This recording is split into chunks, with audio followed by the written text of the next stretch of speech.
stories. Thank you, President Weingarten, for bringing up the issue in Philadelphia, what's going on. Randy, please, no question. Just for, bringing up these issues, folks that love our opposition and wants to start public education. That's actually an issue here in Nashua. This city has a spending cap, and it's tied to the Consumer Price Index. And as you know, inflation has been extremely low. I just checked it recently. I think it was in the Northeast region, which is what we use, 1.2%. This city is not allowed to spend more than the 3-year average. This union, our Nashua Teachers Union, has a charter amendment to change that spending cap.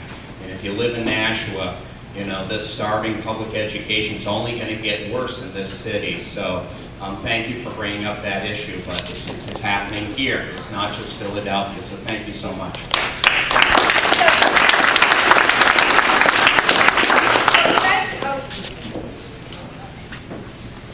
I still actually have my cafeteria voice. Even though I'm asthmatic, it's like it goes right up here. Yep.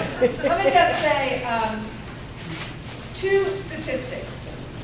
Because this issue about spending and about budget cuts and about these tax caps, we see it all throughout the country. So, Proposition 13 in California. California went from the best state system to the worst because of that tax cap. Not initially, but it was this kind of steady starvation of the schools.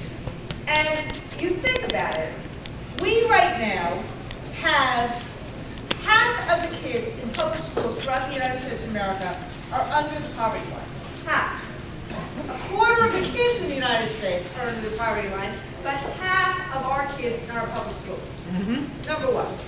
Number 2, our public schools, 60 years after Brown v. Board, have gotten more and more segregated, knowing full well that integration was one of the ways of helping the achievement gap. Number 3, our schools in the United States are more and more, or our kids are more and more diverse. Not our schools, but our kids are more and more diverse.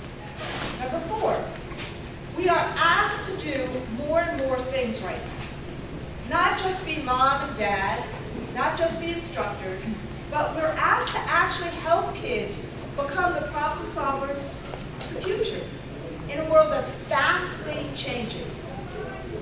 Number 5, we're doing all of this since the Great Recession.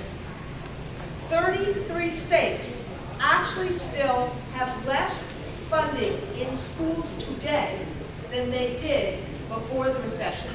And there are about 380,000 fewer adult educator, guidance counselor, nurses, whatever, in schools than there were before the recession, given the population growth. That's what we're doing, knowing full well that 2/3 of the achievement gap is because of outside factors. And yet, the one strategy that is the fixation of life is on testing, not of kids, but of public school teachers. When even all the data shows that the influence of a teacher is about 8%. So think about what's happened in terms of public policy. Instead of actually thinking about, and that's why this women's agenda is so important, it lifts up the economy. Instead of thinking about how to deal with the 2/3 of what happens in a child's life, what we've done is we've gotten rid of art and music and the things that engage kids. And we've just really only focused on testing, testing, testing. And it's part of the reason why Maggie, Jean, and Carol are so important, because they actually get it.